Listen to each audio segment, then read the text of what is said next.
Good morning. Is the camera too close today?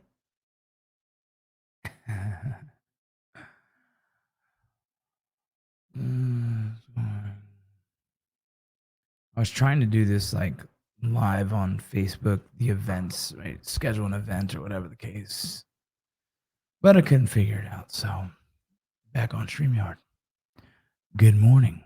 Good morning. Good morning. Good morning. Good morning. Lighting looks good.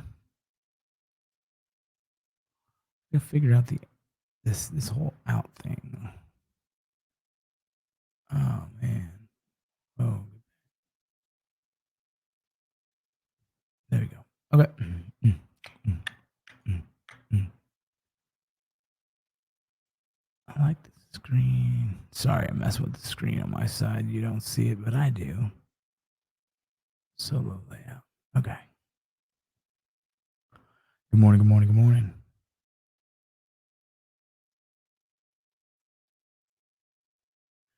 Nice. Good morning. Good morning.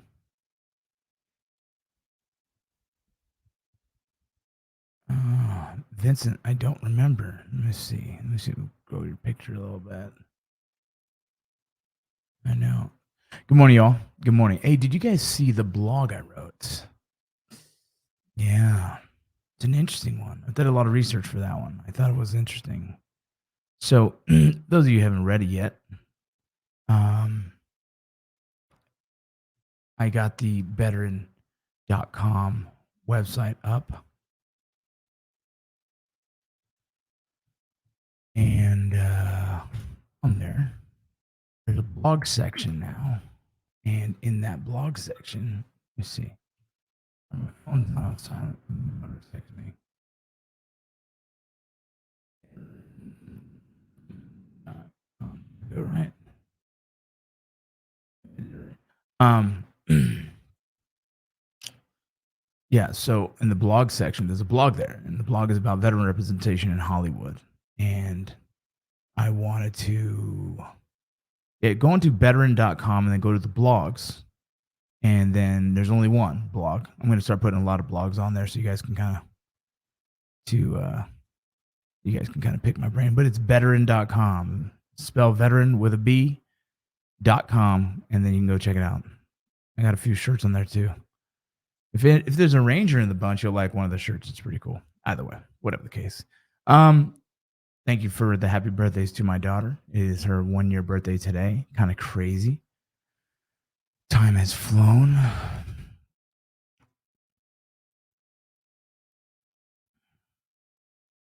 Man, oh well, I love the fact that my advice worked. It's nice to hear that from time to time. Instead of "I hate you, Dad." Kidding, but not kidding. You know what I mean? No, so I wrote this blog. You can find it, like I said, on veteran.com and go to the blog section. And it's about the veteran representation in Hollywood. And the reason I felt so compelled to write this because not only am I just in the Hollywood space and kind of frustrated with every veteran you see in film and television is a drunk, struggling with post traumatic stress or potentially commit suicide, right? And okay, there's a minority of veterans who go through that, but the world believes the world, I'm talking the masses, the people that are not veterans, like the average person who cares about veterans, um, has gone on to believe that's really who we are and what we're about, right? And and you might not think so. So there's a study, right? I'm gonna have to pull this up because I'm trying to talk some science, right? What happened was look, do you want me to talk about it? Because I will. If you don't want me to talk about this, I won't. But if you want me to, I will. There's a I was always personally, I just kept watching the messaging that people would put out there, right? I kept seeing, people would post these pictures of a dude with a gun to his head and all his buddies around him, right? Like this one dude kept posting that same fucking picture for years. Sorry about the cussing. Those watching on LinkedIn, I know it's a more professional platform. I'll keep that to a minimum. But yeah, so everybody for the past look, I've been in the veteran mental health space, working with veterans and helping them and helping myself at the same time for, I got to say, 10 years plus. All right. And I've been in the social media space for, man, 10 years plus, right? Like easily since 2012. I've been in the space of just, I ran Vigilant Guard for a long time, which is a page for veterans who are struggling with post-traumatic stress and other things, anything, right? It's a page for people, right?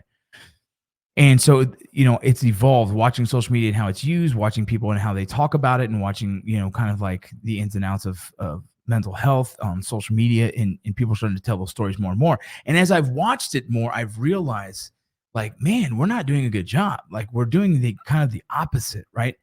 What we're highlighting, and I've said this in so many speeches. I'm actually going to talk about this tomorrow at the military influencer convention.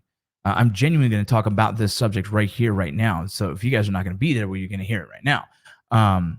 I am absolutely frustrated about the messaging that's gone out there. Everyone who's in support of veterans essentially feels really bad for veterans, right? They in good intentions, right? In the Ranger Battalion, or even in Ranger School, they used to say good initiative, bad judgment. That's exactly what it was. That's exactly what this whole movement of 22 is. This 22 movement, or whatever you want to call that, is good initiative but bad judgment, right? What you don't realize, what we didn't realize, the inadvertent effects, right? The residual effects of telling someone they might be a statistic actually leads people down the path of using that option, because it now has become an option. We have given people the option for suicide because we keep telling them about it. Like, hey, there's a good chance you might be one of those statistics if you don't figure it out, right? If you don't transition well, you could be a statistic. Or guys calling in the middle of the night say, man, I'm struggling with my demons, I might be a statistic, right? We've actually given them that verbiage. We've actually put the idea in their head, and it is manifested in what you see today. Okay, the Army is like realizing this now. They're like, holy crap. All this time we've been doing suicide prevention, it's actually been worse. We made it worse, right? There's an actual study. There's a white paper study. Let me see if I can pull this right now and post it onto, so you guys can dig and reach, right? And learn, right? It's about educating ourselves. It's not about like blind. I'm not blind talking about this. I really genuinely studied and looked for it and reached out to some of my mentors to be like, hey, dude, am I crazy? Am I crazy? Because I feel like what we're doing is wrong. I feel like all this negative messaging is just putting us down a bad path. So let me message. How do I message? Oh, I'm going to go on my own live through my phone. Let me put my volume down, and then I'm going to post it on the chat through my phone. So if you're on Facebook, I'm going to throw it on Facebook, and then I'll jump over to what's it called right now. Man, I can't even find my own live, bro. Are you even live, dog? Are you even live right now? There it is. Okay. I'm going to go into the chat. I don't know if this is going to try and stop me from doing this, but I'm going to do it. I'm going to paste. Boom. Okay. So in Facebook, there's the link, and I'm going to go over to LinkedIn right now and do the same. I've never tried this with LinkedIn. There it is. There's my pretty face. Boom. Okay. So in LinkedIn, and then I think I have someone listening currently right now on YouTube. So let me give him some love real quick and give him that same link. Boom. There you go. Okay, so check out that link whenever you get some time and read about it. And essentially what it's talking about, what the link is telling you and telling us, oh man, my YouTube is always popping, bro. It's the contagion of suicide behavior, right? So it is contagious. Essentially, the more we've talked about it, we've made it contagious to others around us. And so it's all the messaging of like the gun to the veteran's head and all these things. Like we thought like this is going to cause an emotional response, and people are going to be emotionally invested into veterans and suicide, and they're going to start researching this more. We're going to find answers for veteran suicide. Is like, whoa, we were wrong. It did the actual opposite. What we did was we caused a tidal wave of people thinking like, well, maybe because I'm feeling bad, because I'm not doing so well, because I haven't got the counseling, I haven't fixed the trauma. Maybe this is just the way it needs to be. And then they add alcohol to their system, right? They add alcohol to anytime any of us is stressed out, we're celebrating or we're stressed out, we drink. And in this case, when someone is going through a crisis, right, they're going through a divorce, they're going through financial issues, they're going through work issues, going through chronic pain issues, going through their own traumas of post-traumatic stress, they're drinking. And then when they're drinking, you kind of lose all inhibitions, right? You just be like, you know what, my whole screw this kind of, I call it the F it, right? The F it button, the F it switch is easy to push when you get drunk, right? You're really like, yeah, well, F it, you know? So when you've been drinking and now you have all this other stuff stacked on the plate, the first thing that comes to mind is exactly what we've been messaging throughout the veteran community. It is ridiculously wrong. Like, I'm not sure where anyone else is like, am I crazy here? How come there's not very many of us talking about that? We all emotionally are invested in the subject, right? We all care about our veterans, or at least the ones that do. That's why you have over 100,000 veteran nonprofits that talk about, we're going to help change suicide. We're going to stop and fight suicide. It's been 20 years, and there's been very little change, right? There's been very little shift. Recently, it's been beautiful to watch that people are in the wellness space. If you are in the wellness movement, you are right. If you're in the wellness movement, you are correct. You're going down the right path, because what we can only do is prevent people from going into crisis. And how do you prevent people going into crisis, right? And I say crisis, I'm going to use that term as the messaging that I'm using for today. Crisis. Okay. We need to stop people before they get to that point. And how do you do that? Well, we have to teach people how to be financial literate. Financial literacy is everything. A lot of us weren't raised with that. A lot of us don't know what to do with it. And a lot of us, you could do a lot with a little. Okay. And understanding your finances, that'll get rid of one stressor. I got my man, Ben Berkman, here listening right now. He's the dude I talk to all the time about finances. Financial literacy is extremely valuable. That's one. There's like these pillars, right? I would say there's probably 5 or so, right? Addiction. That needs to go, right? This whole thing where we think we need to drink is wrong. And it's going to take a long time before people get to that, like to finally accept that one. It'll take a long time for people to accept that one, but that we'll just put that to the side here. I said it, you know it. I believe that. Alcoholism, oh my, that's one of your biggest things, right? That's kind of the frosting on top of the cake that says, got it. Let's move on. Relationships. A lot of people don't know how to have a healthy relationship. They don't even know what a healthy relationship looks like. Shit, I didn't know what a healthy relationship looks like. Okay. I didn't know what that looked like until my wife was blessed into my life. That doesn't mean that everything is perfect. We have to still navigate like our two mindsets. I'm a very driven, hardworking, almost singular focus at times. That can be non-conducive to the family life. And she has to be like, yo, check the brakes, son. You need to slow that down. We need to focus on these kids. We need to focus on our relationship. Let's go on a date. And I'm like, yes, you're right. And then there's times we're so focused on the kids. We're like, hey, well, hold up, baby. We got to focus on us. So relationships, we need to teach people how to have healthy relationships, understand what a healthy relationship is. Okay. And then if you have an unhealthy relationship and then you also have bad finances and then you also are drinking a shit ton, well, man, you're just adding down to the spectrum of, here we go. We're on a tightrope walking this thing and trying to balance all the chaos. And at some point, when you fall off that freaking tightrope, what's your answer? So we need to stop talking about the issue, okay, of the issue of suicide and saying, oh man, we need to stop suicide. We need to put more money in nonprofits that are gonna, I don't know what we're gonna do with veterans. No, we need to hit the wellness, right? We need to hit it before it even happens. We need to be proactive in teaching people how to live healthy lifestyles, right? That would give them the least amount of opportunity to find themselves in crisis. So teaching how to do fine business, teaching how to have a good relationship, teaching them how not to be an alcoholic or a drug abuser, right? Addiction is a tough one. There's clinics for it. There's things we can do for that. But we need to teach that. We need to understand how to mitigate pain, because pain, man, I used to have a bad back issue. And like that pain was one of those things that took me to the edge of like, yo, I don't want to live a long life with this back pain that I can't even chase my kids around the yard, right? That was my own personal thing, right? And then you got things like trauma. You got to heal trauma. Trauma is the thing that'll chase you, right? So trauma could be from your past. It could be from when you were a child. It could be from the military.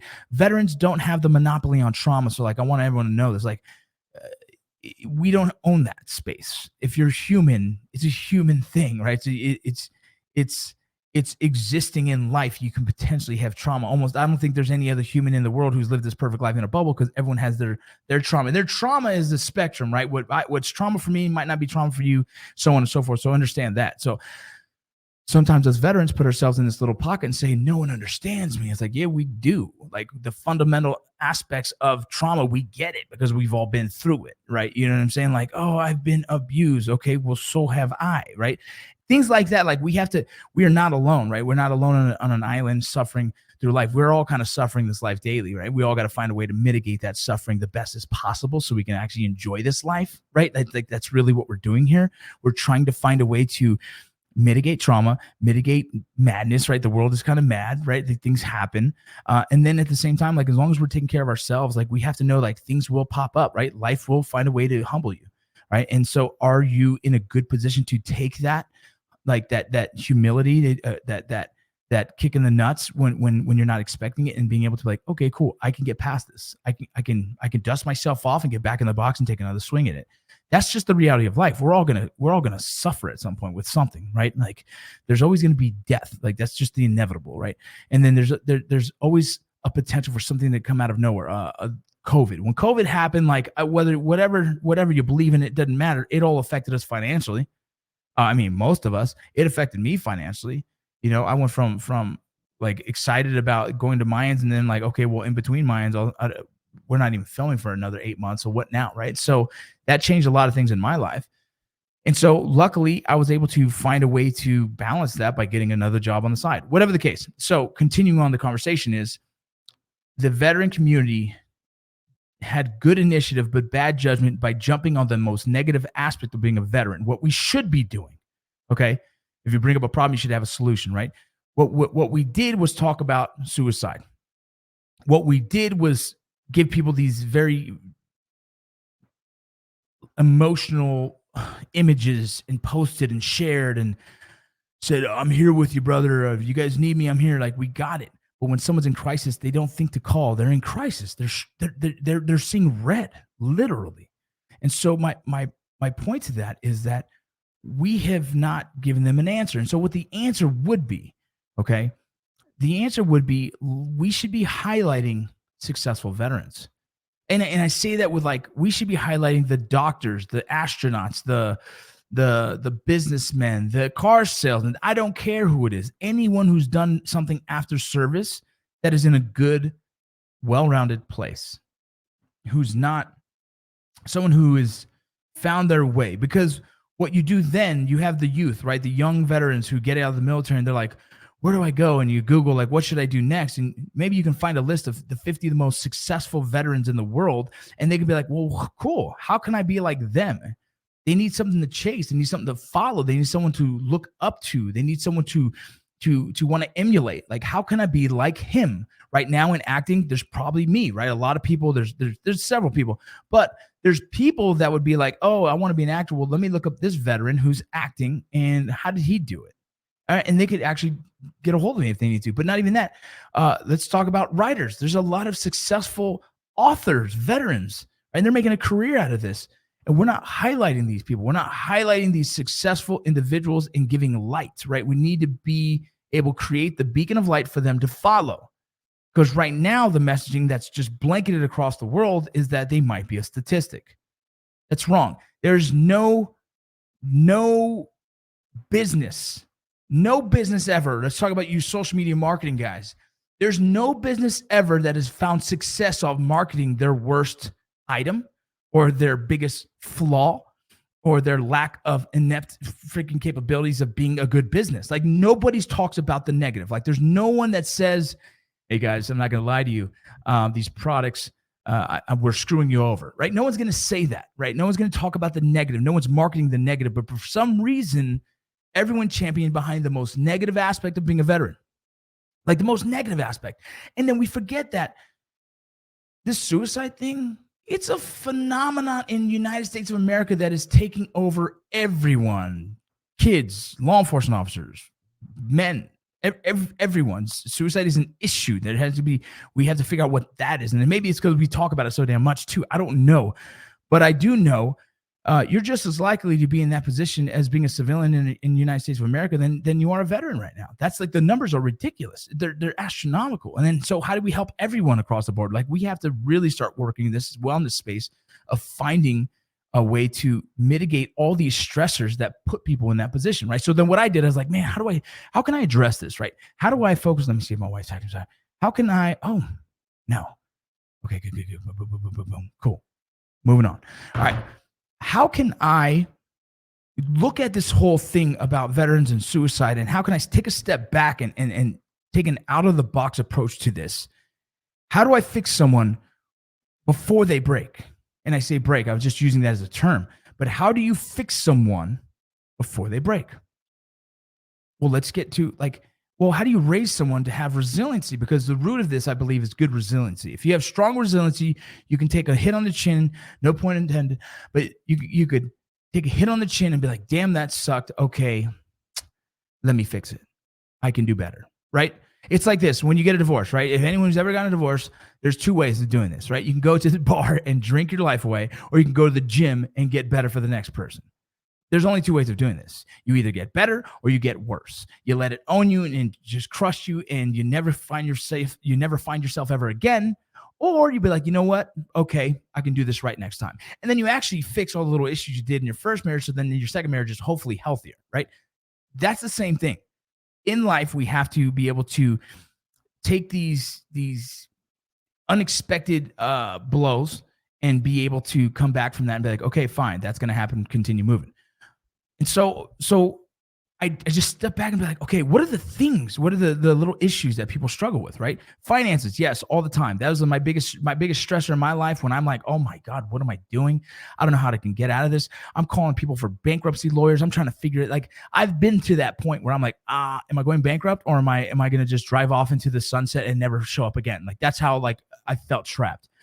So I know finances make you feel that way. Relationships can make you feel that way, hands down. Embarrassments of whatever the case, and this and that. Like, there's a long list of that. Unhealthy relationships, right? Unhealthy relationships can be really just, that toxic relationship can ruin people. And so that's another one, right? So teaching people how to understand finances. I think, okay, well, we can fix the finances. We can show people how to understand money. We can show people how to have healthy relationships. We genuinely can. Ego's a big one. Ego's a big one and everything. I love that you said that, Mark, Scott. But then you got addiction. Addiction's a killer. Addiction is a killer because it kind of exponentially makes everything else worse, right? And then you got pain, right? Pain is one of those things I don't even know how to fix, right? Like, you have to find a way to mitigate pain, whether it's get yourself in better shape. My back was bad. I did stem cell treatment. Fortunately enough, there was a nonprofit that was able to help me get stem cell treatment. When the stem cell treatment was done, I started to try and get myself in better shape. Right now, my back is doing great. Knock on wood. Right. And then you got what was it? Trauma. Okay. Healing trauma. We got to heal trauma. You got to address the trauma. You got to address the trauma from your childhood. You got to address the trauma from anything. If it's something that you think about, that is something that you're holding on to, and you got to find a way to let that go and accept. That is just the facts. You have to be able to accept the past and say, okay, that did happen. It sucks to think about, but you know what? We can move on, and we can be stronger. Right? When you go to counseling, this is what they do. They find ways of giving you ways of coping and saying, accepting the trauma and saying, okay, this did happen. Now I got to find a way to move past it and not let it slow me down. Okay. And so these are the things that I've learned in my life, and I'm just kind of giving them back to you guys. And I just want to be on the soapbox and saying it, is that, so these things, and then there's these social things that like social, like phenomenons like COVID. That was hard. COVID was hard for a lot of us. It kind of made you feel lost, kind of made you feel alone. You were secluded from the world. And so that's another one that you just can't understand. And then there's a thing called moral dilemma. I call it moral dilemma. Okay. Moral dilemma is you have gone too far somewhere that you are so embarrassed that the only action for you feel is that. That's moral dilemma. So in my list of things, I have finances, I have relationships, I have addiction, I have pain, I have trauma, and I have moral dilemma. And that's the one that I believe puts people in a really bad place, in a bad position, where, say you stole money from your work, whatever, a significant amount of money, and you're scared you might get caught, or whatever the case, or you did some kind of corruption thing, who knows, whatever it is, whatever the list of moral dilemmas are. It could even be whatever, and moral dilemma is a spectrum as well. What people see is one thing is another, right? So Say all it is was just whatever the case, whatever it is, right? That's another one that could put people in the bad place. So what I try and do, so now that I say I've stepped back and I've looked at why people would take that choice, and here's the list of the things why I think people do more than anything. All right. And then we have to start fixing those. And I think the only way you fix moral dilemma is having some kind of faith. And I'm not saying you have to be any type of religion. I think you have to just understand there's a higher being and we want to just be good people. We want to be good humans to society, to the people to the left and to the right of us. We just want to be good for ourselves. Okay. And then we want to fix our trauma, right? Think about trauma as a stack of papers. And what we do is, like, from when I was from as early age as I was little, I can think about something that was traumatic in my life, and there's things, right? And we just stack those as papers, right? And by the time I'm like now 41, I have, a stack of papers. I mean, thousands of papers. And that's essentially what I've done with all my trauma throughout all my years. And I've just kind of stored those, and eventually they find a way out, right? Trauma finds its way out in some way. It could be insecurities, it could be ego, it could be alcoholism, it could be addiction, it could be whatever it is, right? Like all that stuff pent up and in there that you're just unhappy with, or you're just hiding within yourself, and you don't want to accept, and you don't want to allow to say, like, yeah, that sucked. Those things will haunt you. They will eat at you from the inside out, and it'll project itself out of your body as other things, right? As the alcoholism, right? It'll project itself as like this very angry person or whatever the case. So you got to fix trauma. Plain and simple, you have to find ways of doing it. There's so many cool ways of doing it these days. Look into psychedelics, look into all kinds of different counseling modalities, different kinds of therapy, was it meditation? There's so many ways. Sweat lodge, like all kinds of things. Like the Native Indians have some really cool traditions that I really love learning about and doing. And so I would recommend you guys check that out. Okay. And so that's healing trauma. We got to heal trauma first of all. You got it from the inside and the out, right? And then outside of the trauma, then what were we saying? Pain. Pain is another one, man. You don't want to be addicted to painkillers, right? You got to find a way. I don't know what that is. I did stem cell treatment and it changed my life. Genuinely changed my life. And so I just know that's one of the answers. I think there's several other peptides that are coming out now that help with healing of different tissues in the body. I would look into that. I go to get my hormone replacement therapy through Core Medical Group. Okay. It's the company that I use. I believe in. I'm actually potentially going to start my own here in Salt Lake City, Utah. That's how much I believe in what they do. But fixing the hormones for men and women is so valuable because for some reason, I can't tell you whether it's the food, whether it's the vaccinations, whatever the hell it is, our testosterone levels are all out of whack. On top of that, there's other things. And so I'm not educated enough in that subject to even continue to talk on it, but I would say there's things out there that will help with pain. There's things out there that will help with your body hormones. And that to me is just as important as the mental health side of things. Continuing. Outside of pain, then we talked about relationships. I don't think people understand what a good relationship is if they've always had a bad relationship. It's like, it's a very interesting thing. And so, I did a thing in the military called Strong Bonds. I thought that was pretty cool. You know what I mean? I think it just touched the surface of what good relationships could be, the communication could be, and things that are not toxic, like in like just really, really ugly fights, whatever the case. There's a balance to trying to find that healthiness. And what also helps that is not drinking, right? Because when you drink and you get in an argument, that's like that's like throwing gasoline on that fire. And so knowing what a good relationship is, having a good relationship, and knowing when to walk away from a really bad relationship that is just causing more trauma than you could ever imagine. And so that's a hard one. People have to figure out how to do that. I can't give you all the answers to that, but I feel like I can say I'm in a healthiest relationship I've ever been in my entire life right now, and I am blessed for that. But it took a lot of work from my own to make sure that I'm improving myself for the next person, right? That I was doing the work and knowing where I fell short in my other relationships as well, right? And so we addressed all that very early in our relationship, and it's helped significantly. Continuing on.